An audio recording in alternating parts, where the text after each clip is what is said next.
So hello, everyone. Thank you so much for coming out to our October general body meeting for the Google Developer Student Club, University of Central Florida. So really excited to see everyone here, especially our speaker. And as I mentioned, make sure to sign in via this attendance form so that we can keep track of your stats as a member. So the first thing we're going to go over is what we'll be seeing in today's meeting so you guys know what is coming up. Yeah, so for today's meeting, the first thing we're going to go through is a little bit of meet the team. We're going to talk about who we are, introduce everyone. Next, we're going to talk over what is a Google Developer Student Club, what is our mission, what's our purpose, and how can you get involved with our group. After that, we'll be talking through the events we'll be having in October, so you know what to look forward to.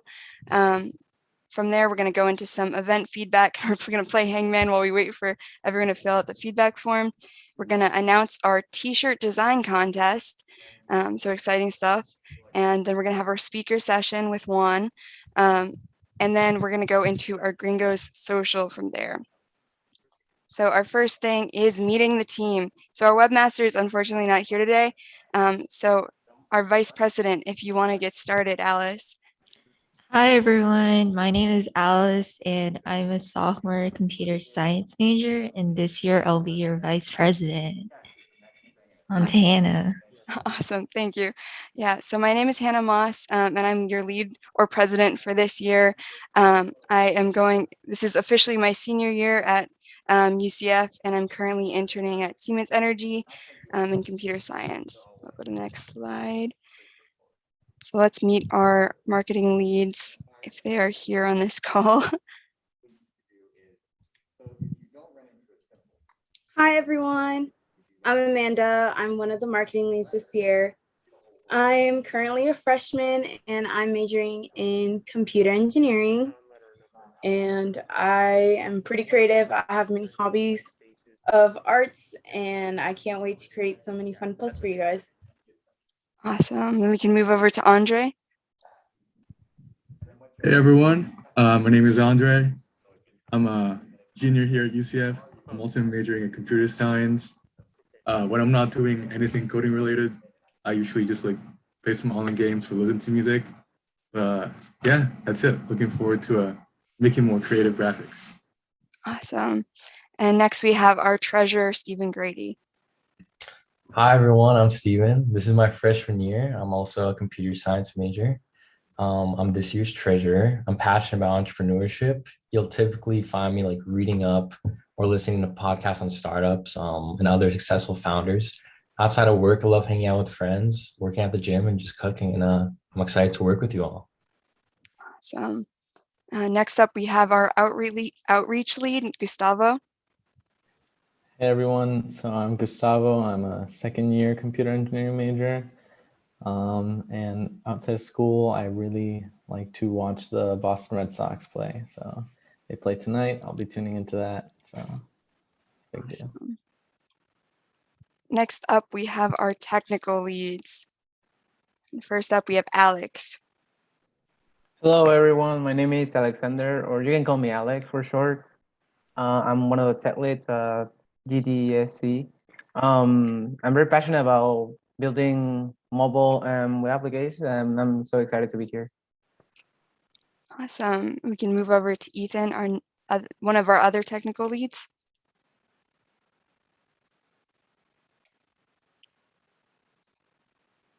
Ethan, I think you're muted. Hi, my bad. My bad about that. But what's up, y'all? Some of you guys might recognize me from the Web Dev Workshop earlier this week. But for those who don't, my name is Ethan, and I'm built different. I'm a tech lead here with GDSC, majoring in computer science. Love exploring different disciplines of programming, specifically related to game programming and design and all that. So if any of you guys interested in any of that, don't be afraid to reach out to me. But outside of that, love playing basketball, love volunteering, and trying new things. Awesome. Next, we move on to Ryan. Hello, everyone. I'm Ryan. I'm a sophomore here at the University of Central Florida studying computer science. This is my second year with the core team. I'm very excited to be a tech lead this year. As for hobbies, I really enjoy watching and playing basketball. Cool. And our last tech lead, Max. Hi everyone, my name is Max. I'm a freshman. I'm really excited for this year. And outside of, I'm one of the tech leads here. And then outside of everything out of coding, I love just like playing ping pong, watching movies and series or video games. But yeah. Awesome. So now that we have some short introductions into our team for this year, let's talk over what are GDSCs or Google Developer Student Clubs. So Google Developer Student Clubs or GDSCs are student-run communities which are supported and recognized by Google developers. So Google also supports developers through similar programs like Google Developer Groups and Women Tech Makers. And you can see some of the various groups which are supported by Google developers on this slide here. So what's our mission? So the objective for Google Developer Student Clubs in general is to help students bridge the gap between theory and practice. But what does that actually mean? So in our classes, we learn a lot about theory or concepts for material, but often we don't get the chance to apply this to genuine real world problems. So that's a big goal of ours, what we're here for. Yeah. So we aim to give you hands-on experience with real industry tools, using them for real practical applications. So through your participation in our events, you'll get the chance to learn about cutting-edge technologies and platforms that you can use in real-world practical applications, such as our web portfolio series. As everyone knows, it's really important to have a website that represents your presence and your knowledge on the web if you're in computer science. And we aim to help you largely through peer-to-peer learning. And because we're a student-run community, we want you to make sure that you can reach out to us and ask any questions, and feel free to ask for help if you get stuck. This way we can meet new people and build projects together. This is our big goal as a club, and we hope you enjoy today's, the rest of today's event. Yeah, so if you like today's event or our past events, we have plenty more coming and would love for you to get involved with our club. So to help you keep track of all of our socials, get access to our calendar, our mailing list, and get a step-by-step guide to joining Bevy, which is our Google-created RSVP site, and much more, we condensed everything into the linked slide deck. And we'd love to have you at future events, and this slide deck is the perfect place to get the resources to stay in contact with us. And all UCF majors, all UCF students, regardless of major or study, are welcome. And that is in the Slack, in the chat right now. So next, I'll pass it over to Alice, who is going to talk about some of our events for October. All right, October events. So we have a few workshops going on. On Monday, we just finished our intro to HTML, CSS, and JavaScript workshop where Ethan hosted it and did a really great job touching upon HTML, CSS, and a little bit of JavaScript. And then the recording is up on our YouTube, so you can check out that and just view it on your own leisure if you just want to review the material, or just check it out if you haven't already.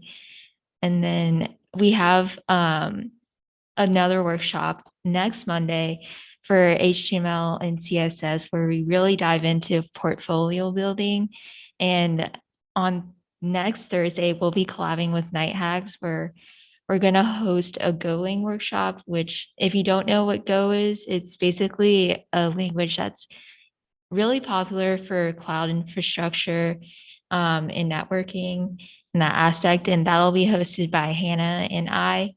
And then finally, for our last workshop this month, we'll be really delving into JavaScript where we're going to build upon your previous work and implement JavaScript features into them. So yeah, that's all the information I just said. They're all on Monday, so be sure to tune in on Mondays. And also, not all of them don't, you're free to attend one or the other. It's not if you attend one, you can't attend the other. Just feel free to learn at your own pace or review the recordings later. They're all going to be posted on our YouTube, so join us.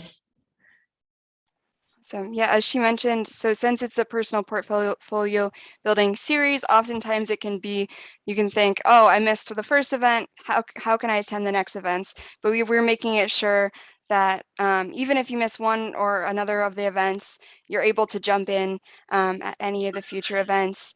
And it's all building up to having your own personal portfolio site created in HTML and CSS with some responsive website features built in JavaScript. And this goes over the Goling Workshop, which Alice mentioned. So next, I'll hand it over to Gustavo and Steven to talk about the T-shirt design contest. I'm glad to see that we redeemed ourselves. So Hannah had this great idea that to incorporate new members, we would host a T-shirt design contest. So on screen, you'll see 2 QR codes. The first one is the actual Google form where you can submit your design concepts. We only ask that you do follow the guidelines in the second QR code because to be considered, submissions have to follow them. But onto more fun things, there are prizes on the next slide that we're really interested in. So one lucky winner will be able to have, hoodies, a long sleeve, a travel pack, and other googly goodies to choose from. And onto the next slide. So the due date is October 23rd. Voting will open the next day, and I'm assuming we're going to do it on the Discord. And the winner will be announced on the 25th. So best of luck.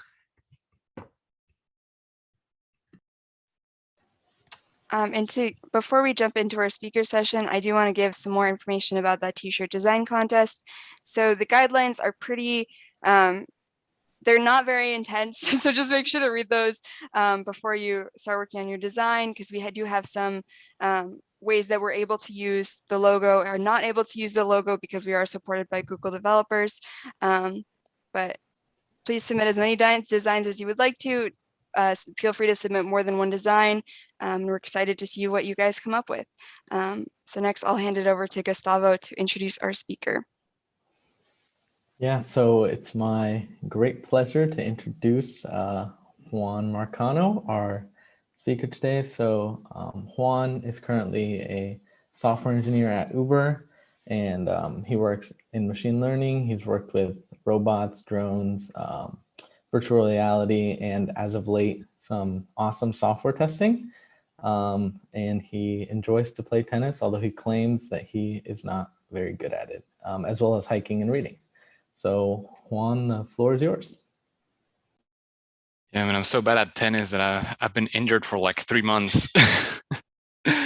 For real. I haven't been able to play tennis since like July.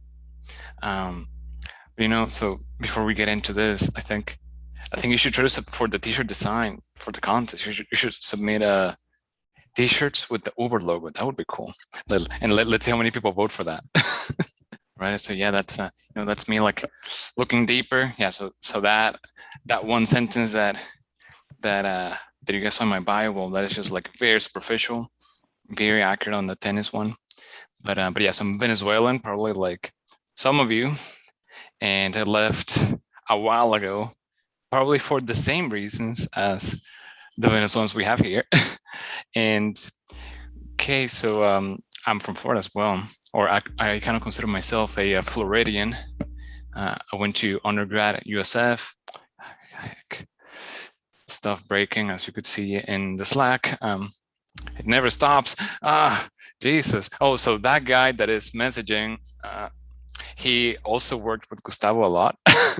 But yeah, so I went to undergrad in Florida, then I went to grad school in Virginia, and I focused in machine learning, and I dropped out of my PhD and I just stayed with the master's. And Jesus, man. Okay, well, I think I'm gonna have to at some point mute the things. And okay, so because learning never ends, even after doing all of this.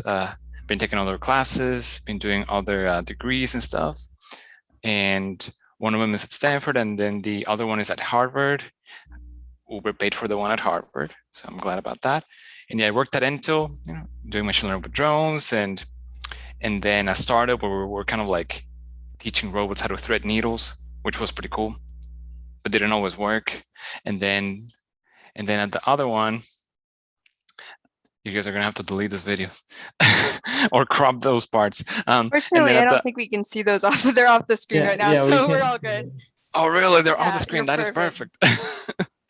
And then at the other startup, we were trying to like compete with FaceTime. So we were trying to render 3D emojis on a phone call app, something like that.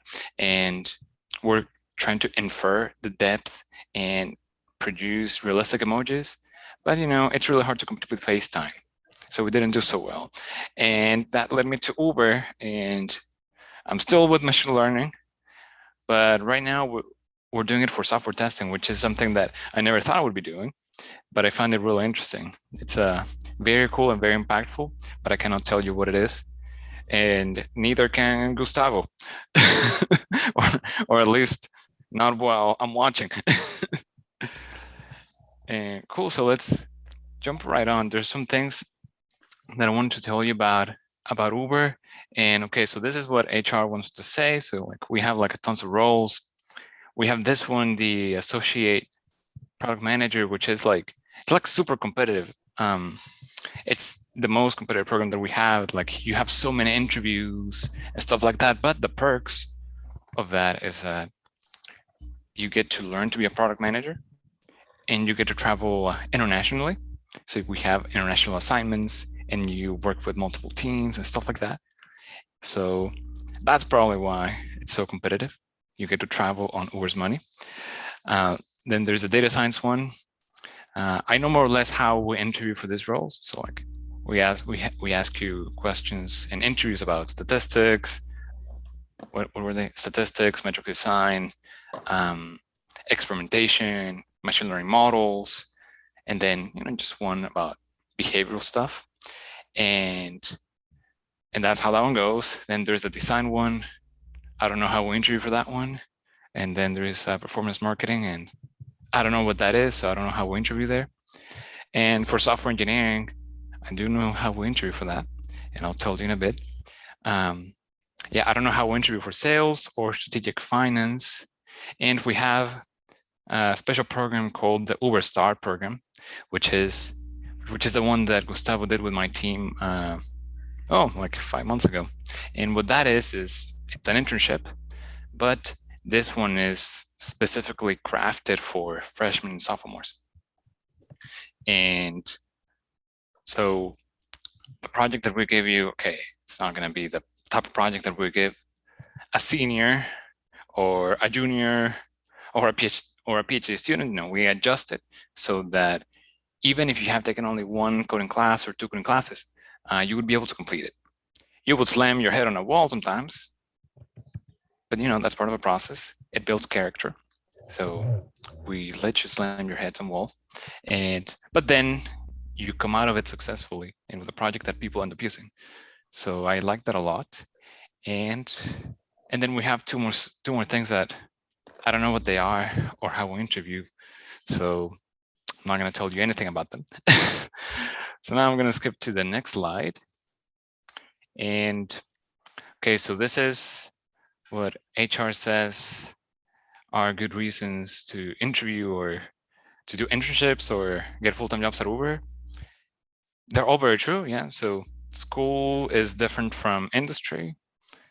So yeah, get those internships and okay, learn and grow. So yeah, build something that people are actually going to use with some smart people. And what we build at Uber ends up touching millions of lives. That is very true. And well, personally, I think that Uber is one of those companies that really spoils you. So once you play with the skill that we have, that types of problems that we have, and once you have the autonomy that we have, and quite frankly, the awesome treatment that we get, and how well we get paid, for sure, you don't want to leave. And that is the most honest and forthcoming truth that I have about Uber. And if you're not sure, just apply. Just apply and get the offer. Okay. And okay, this is my introduction. Okay, these are some tips that I have for you, because as you may know, we have like kind of a rigorous process for software engineering.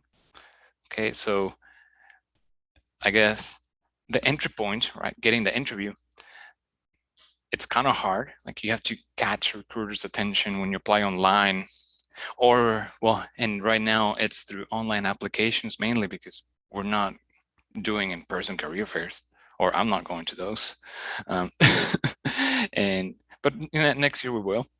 I think I will. So okay, yeah, getting the interview, that is one of the toughest things. And in my advice to you is to have a cool resume. And okay, what does it mean to have a cool resume? So put your GitHub there. Make sure that your GitHub is there. Put links to cool projects, screenshots, your entire portfolio, something. And if I'm one of the people reading those and I click on something and it blows my mind or makes me drop my jaw, I'll probably arrange for you to interview with Uber. So that's how you do it.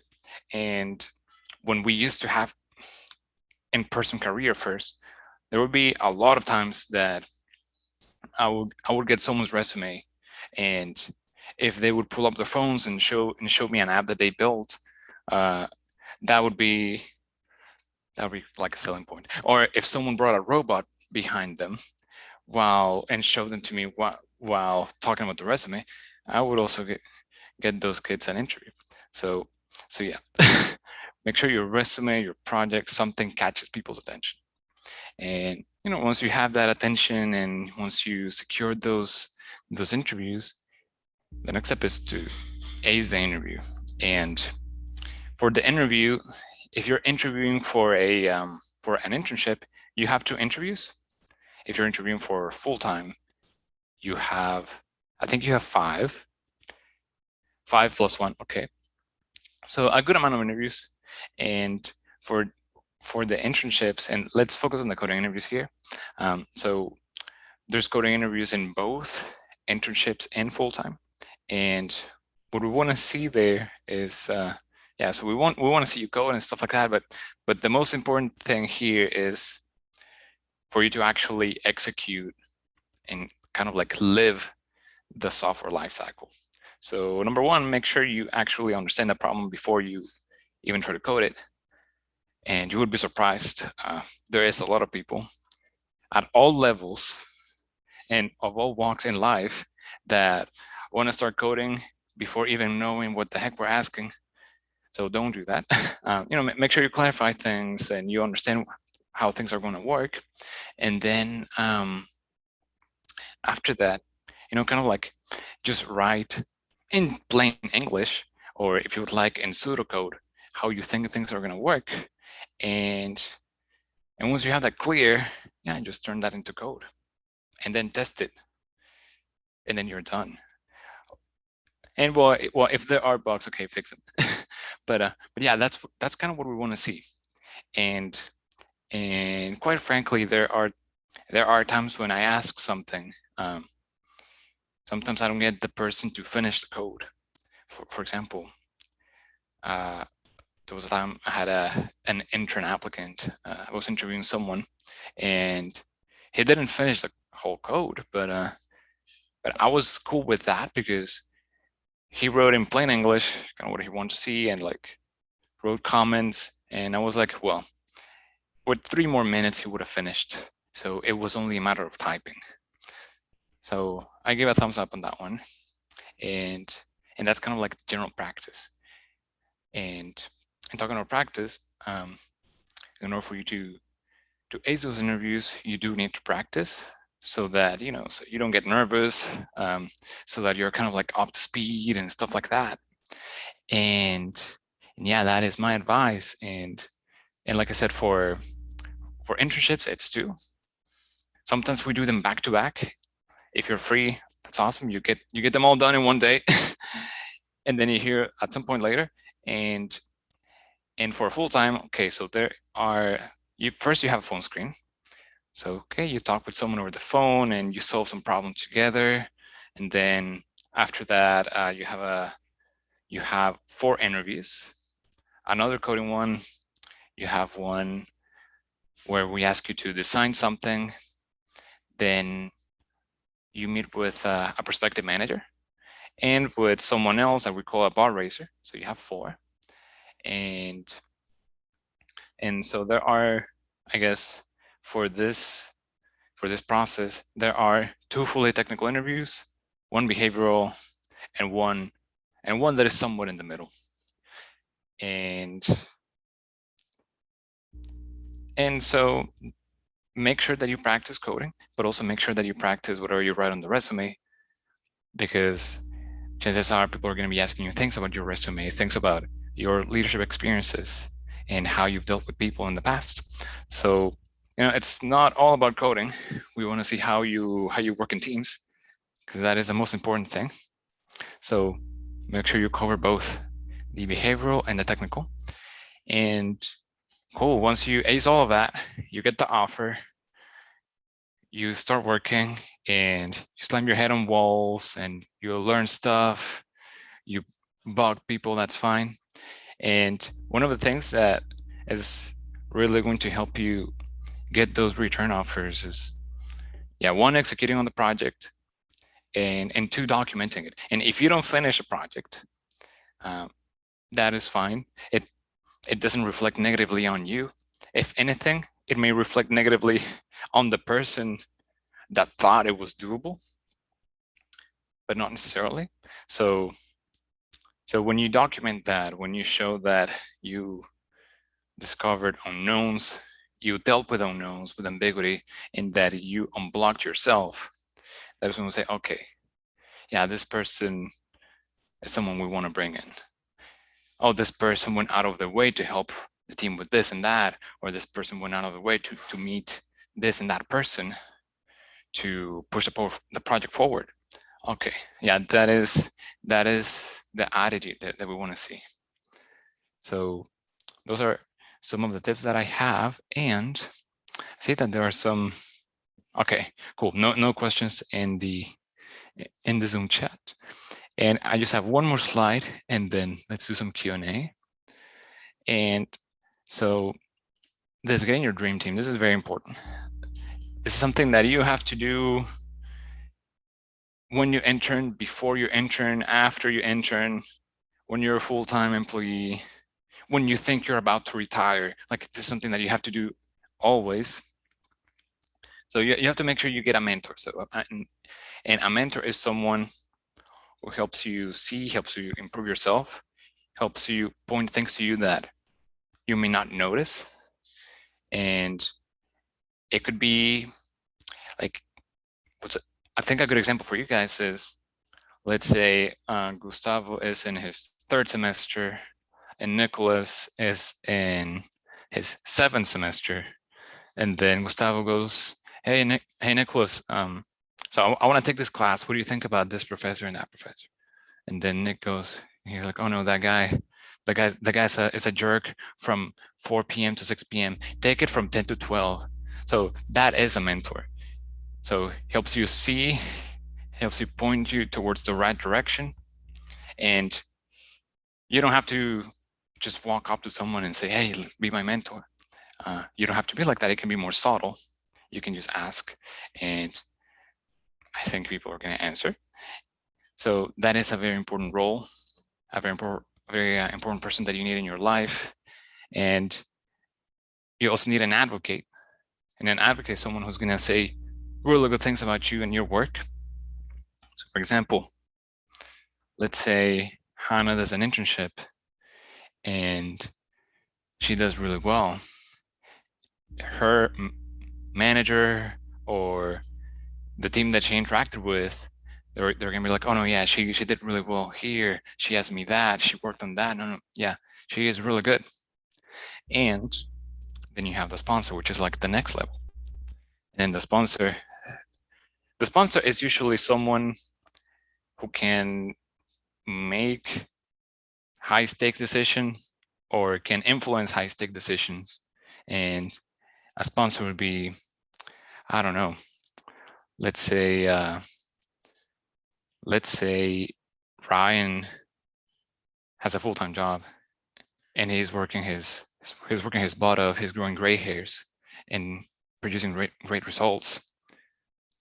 Then his director says, you know what, yeah, let's get him that promotion and let's put him in this project because we know that Ryan's gonna get it out of the door.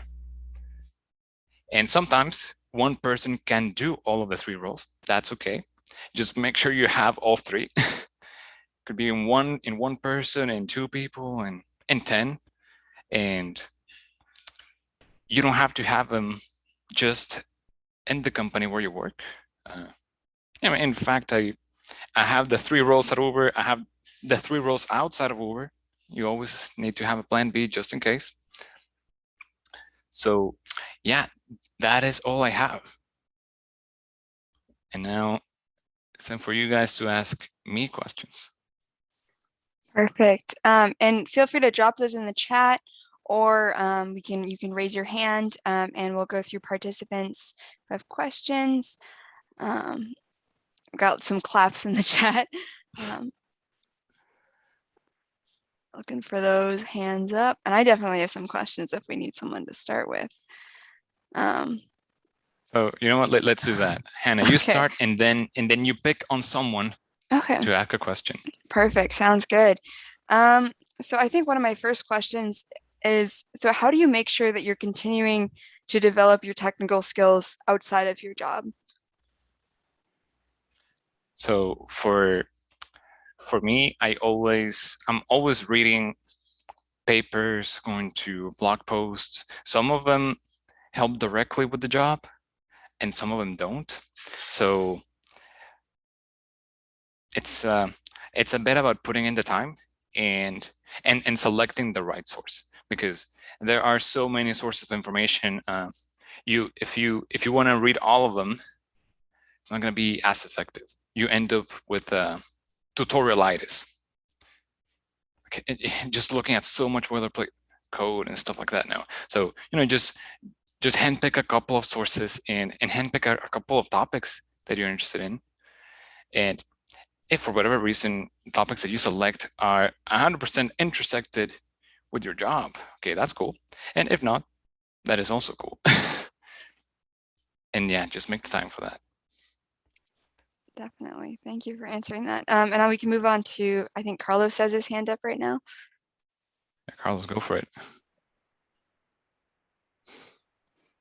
Hey guys, can you hear me? Mm-hmm. Okay, so sorry if you already mentioned this, but what is your best advice for those of us that haven't had an internship already? How can we get some experience that we can put on our resumes? Yeah, I think you're already doing what you have to do. If let's say with this group, if you make a robot or if you make something, just put on your resume and that's going to get people's attention. And this is one of the ways we weed out the people that are going to make their own experiences versus the people that just wait for their experiences to come. So you're already doing it. Just make sure you put in your resume and put links. Got it. Thank you. And there is a question in the Zoom chat. So there is one here that says, what are your advice on someone looking to transition from one career path into software engineering? So this one is an interesting question. And honestly, my answer to this has been changing like every other year or every 6 months.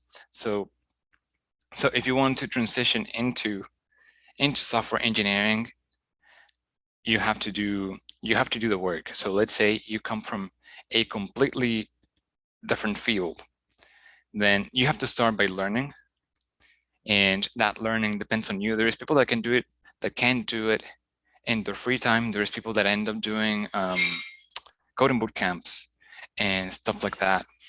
And then what you have to do is, so once you have the learnings that you need, and you prepare for interviews, you make cool projects for I don't know, a non-for-profit or something like that, or just something in your garage or whatever.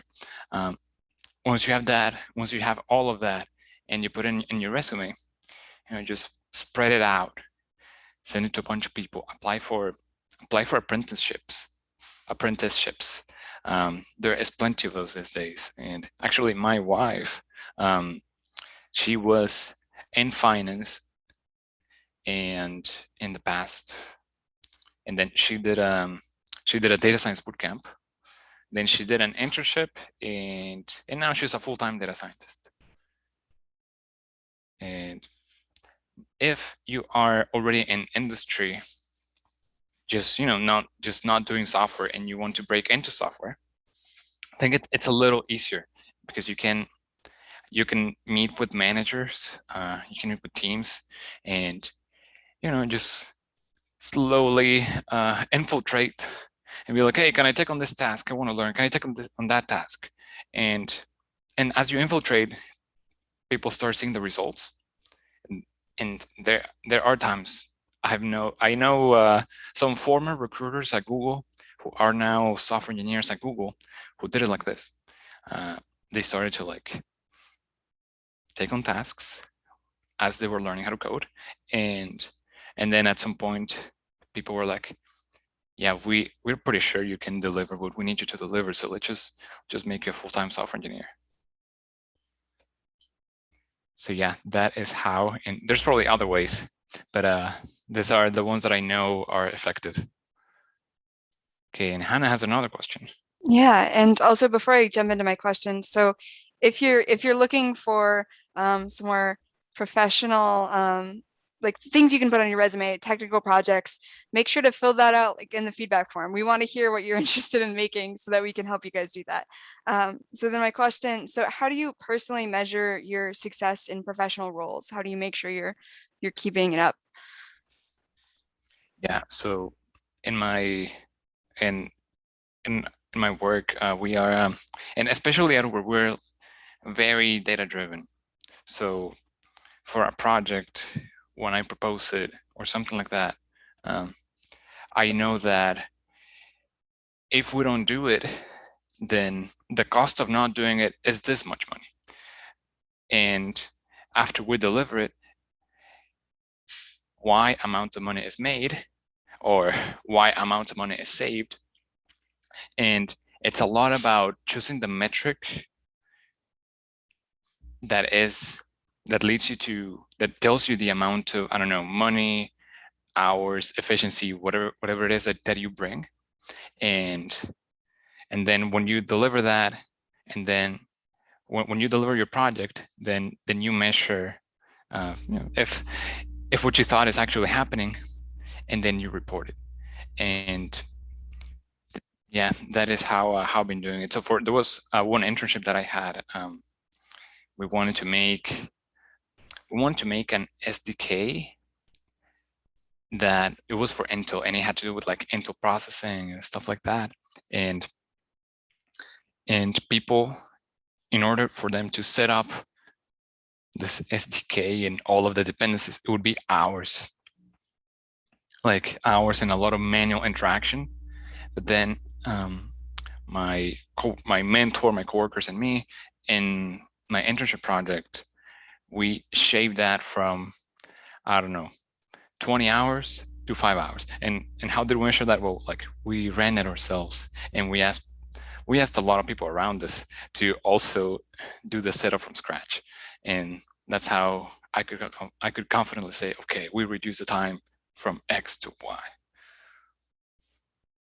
Definitely, and having those metrics are also great to be able to put on your resume. So if anyone else has some questions, make sure to raise your hand or pop them into the chat, or just unmute yourself. Exactly. I have a question. Yeah, go for it. Yeah, so for someone who hasn't had a job or intern before, what would you say is the biggest difference from what you learn in the classroom versus actually going into industry and applying your skills in real life? Okay, so the question is, what is the biggest difference between the classroom and applying things in real life? Okay, so I think one of the first things that pops to you right away is coding standards, code reviews, because right now, and don't take it negatively. I was in your shoes a long time ago. Back then, I would produce code to finish my homework, and like there would be some standards, like it had to have this runtime complexity, this space complexity, and cool. But I would be the only person playing with that code. So it didn't matter if it was well commented or not. In industry, your code is probably going to be used by other people, or you will eventually leave the company because somebody else will at some point give you a nice bump, or you may stop liking the work. I don't know, something's going to happen, so you may switch the team. And if your code is not understandable, then there's going to be problems. So you have to make sure that your code is understandable. You also have to review other people's code to the point that you could use it. Not to the point that you know it like the back of your hand, but to the point that you could use it in the future if you needed to. And that is something that you don't do a lot in the classroom. But I think, and that's something that if you're not doing it already in your club, you could do it, and then you bridge a gap. And I think the other thing that you probably don't do as much in the classroom, but you do a lot in industry is communication. And it's interesting because that's something that we don't teach a lot in undergrad classes or even grad classes. And so you have to make sure you moderate your communication to the audience.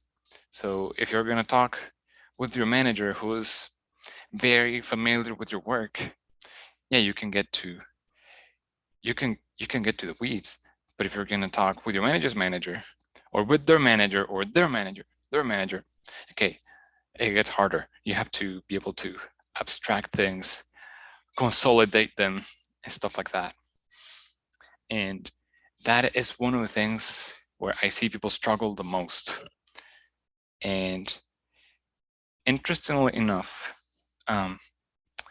this is not something that you formally learn in grad school, but when I was in my PhD, my advisor, he would like randomly come in and say, and ask me something, and then if and this would be like a real conversation. So I would explain something, and I would explain it in more than 2 sentences. He would be like, Juan, stop. You could not explain it to me in 2 sentences, which means that you don't master it, which means that if you don't master it, I don't let you put it in your thesis, which means that you don't graduate. So I learned to communicate for survival. And a lot of people, a lot of PhD advisors or masters of science advisors do that. And while I didn't like that, I'm seeing the results. I've been seeing the results. So, maybe push yourself to that without the risk of not graduating. Just do it as a personal thing, and that's going to pay out. Okay, now Alice, you pick someone, and then they have to ask me something. All right. Who has a question? No, you pick someone. You pick a name. Does anyone have questions before I randomly pick? Oh, there's a question in the chat, actually. I'll let them go first. Yes, so from Melvin. Hey, Juan, I've heard numerous times you should consider negotiating given offers. Did you negotiate yours? Yes, every single time. If you don't negotiate, you don't end up with what you want. And now, in terms of advice, I think there is the regular advice And then there's also the advice for exceptional people. Okay, and sorry, I have to break it down like this, but I really have to break it down like this. So for regular people, make sure that and in fact, for everyone, make sure that you know how much people are paid. There is a website called levels.fyi. I just put it in the chat. Use that to understand what the market's paying, and then based on that, choose a number. And oh, my bad, I just realized that I sent the message in private to Hannah. So yeah, so yeah, use that to learn what the market pays, and then pick a number. And this works really well for the average case, but there is also the exceptional case. I've met one person who this is the type of person that is just like completely out of the charts.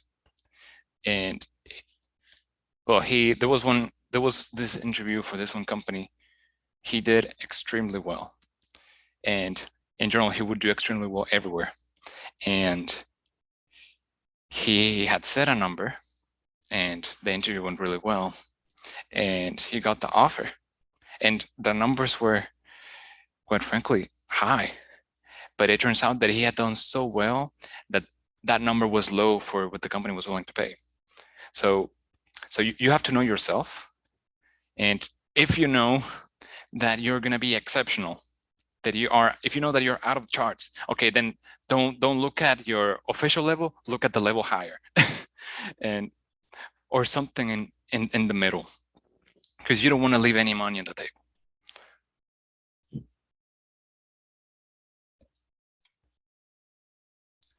Perfect. And now we can decide if we want Alice to call someone out.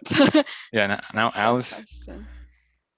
And also feel free to post them in the chat if you have them. And I have more if no one knows.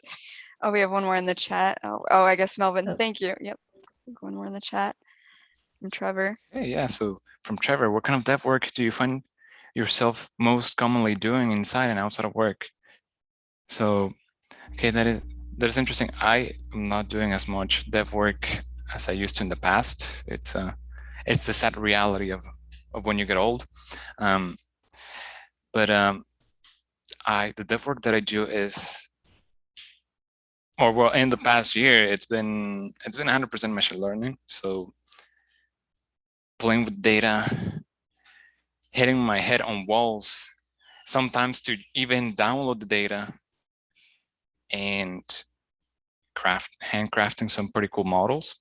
And also, this hasn't been the case this year so much, but last year I was more like 70% backend or 50% backend, 50% machine learning. And the reason for that is that, okay, you make the models and they're pretty cool. Okay, you have to consume the outputs and do something with them. And we were kind of like understaffed, and I owned the backend service that would take actions based on the models. So that is what I would be doing in my job. And then outside of my job, I would just be doing random stuff related to machine learning. So I'm the kind of person that is constantly reading the latest papers and implementing them. And 4 years ago, I was like a bit more OCD. I was like, a new paper would come out and I'll be like, okay, I have to implement it and I have to get it to work. Otherwise, I can't look at myself in the mirror. Okay, now that has gone down a bit. I have toned that down, but I still try to implement stuff.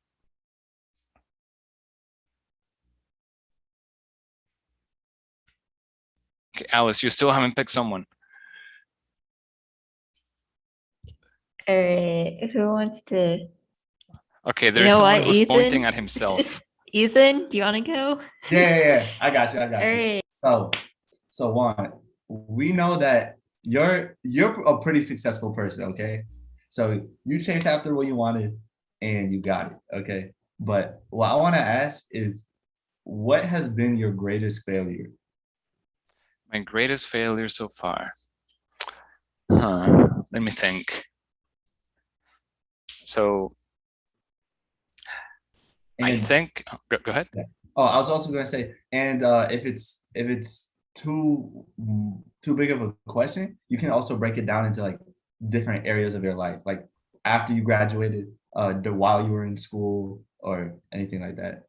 Yeah, I think my biggest, well, I have two in mind. Well, there is one that didn't materialize or hasn't materialized, but maybe will in the future. And there is one that it definitely just happened. And this one, I think I told you at the startup, the second startup, the one where we were trying to compete with FaceTime. I think the greatest failure was that there was one day, the CTO took me to the room where we would meet. And then he was like, Juan, we're not sure that this project is going to produce what we want. So you have to tell your team to start looking for jobs. So that has been the roughest one. And the reason for that is that, okay, for me, I'm a software engineer. If I walk out of my house and I toss a rock, I'm gonna hit someone that wants to hire me. That is a fact. But in my team, there were artists. There were designers, and those have, and like people with kids and families, and markets that were tighter than mine. And that was the painful part, like knowing that I took them on a route that put them in a position where they have to look and maybe not find. That, yeah, that was rough. Like I took time off to feel better, but I felt worse. Was there anything in like particular that you did to try to help your team like transition to another area? Oh, absolutely. So we were supposed to be actually, well, this has to stay off the record, but like we would practice together for interviews, and like, are you friends, like close friends with your team? oh, absolutely. Yeah. So my director and I text each other on WhatsApp like every day. Yeah. When we were in person, we would all like go and play video games and stuff like that, and like go out. Right now not so much, but yeah. And if we want to have one or two more questions, we can do that, and then we can wrap up for today. So please, if you have any questions, raise your hand, because now is the time. Pop them in the chat. Pick someone. Or Ethan can pick someone. I have a question. Oh, go for it. Yeah. Who is it? Me. It's Andre. Alrighty. I don't know if you ever had this problem, but imposter syndrome. How do you deal with that? Yes. So I think I've had it, and I also think I have not. So the reason I think I haven't had it is that at Uber and at the startups, like, yeah, I've been in positions where, like, I don't know, I have to present to 150 people and I have to write a speech and stuff, and I just have so much going on that I don't think whether or not I deserve to be in that position. So that's why part of me is like, I haven't had that, or that doesn't affect me because my mind is in something else. But there was one time, kind of recently, I had to do exactly that. I had to do a speech in front of 150 people and talk about the progress on some of the projects. And there was one project that was going extremely well, and there were tons of emails from like high up people. They were being sent to my manager, my manager's manager, the manager above. So like everything like looking great, but at the same time, there was one project failing miserably, like very bad. So and when that was happening, since all of those things were happening at the same time, I was like, I don't deserve this. I don't deserve to talk to all of those people. What moral grounds do I have? How can I do this? So, and how did I deal with that? I don't know if this is something that people do a lot, but I grabbed a sheet of paper and I kind of wrote how I felt about every single point, and then I just stopped thinking about them. I stopped thinking about the successes, and I also stopped thinking about the failures. Well, the one catastrophic failure. Makes sense. Makes sense. Thank you. Andre, and let's have one more question up here. So if you have any burning questions, ask them now. If not, I have. Go for it. Okay. Yeah. So you mentioned that an important thing in terms of making your application really stand out is your GitHub. And I personally, like, I contribute to my GitHub. I try to do that regularly, but what are some tips you have to keep your GitHub up to professional par? And that can be in terms of contributions, comments, any of the above or more. Yes. So in your GitHub, comment your code, explain the steps, put a README, and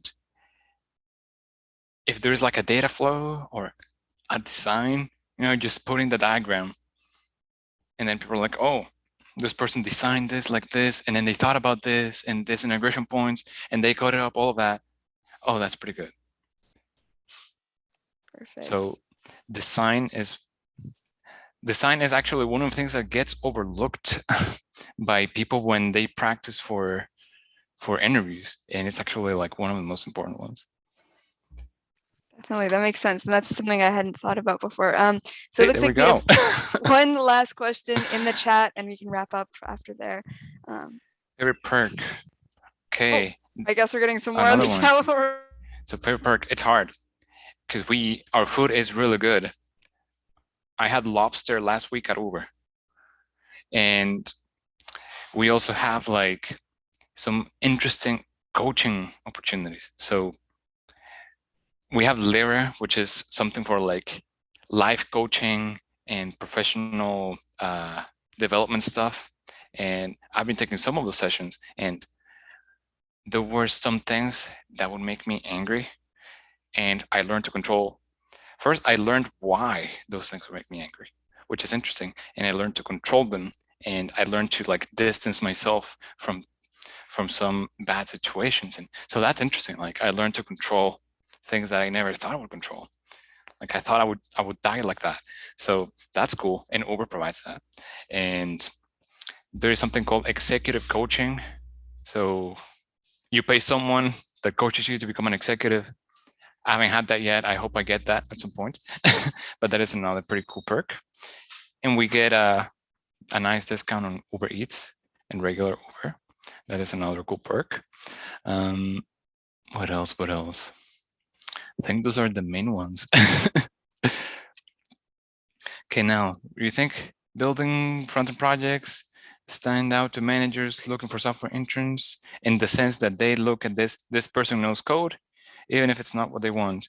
Yeah, that counts too. Yeah. In fact, it may catch the attention easier because it's pretty visual, unless this is a backend team, unless you're talking about a backend team that doesn't care about front end, but you will impress someone for sure.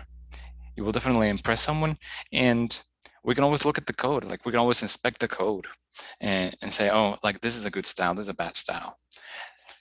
Perfect. Well, thank you so much for answering all those questions and speaking to us today. Hopefully I'm sharing the right screen that says meet us at Gringos. Unfortunately, yes, you can't because you're far away from us, but for everyone else, first of all, I just wanted to say again, thank you so much for coming out today and speaking to us. It's awesome to hear from someone who's working in the industry and has a bounty of professional experience. And so though we've been sending out links in the chat throughout the event, so here is a slide with most of the links condensed. And I think Max will be sending them in a .txt file in the chat. And these are also accessible all on our link tree. So we hope you enjoyed our event, and thank you all for coming out. Make sure to fill out the attendance form and let us know what you'd like to see next via the feedback form. So we'll be heading to Gringos for a post general body meeting social, and we hope to see you there. So thank you everyone so much and have a great night.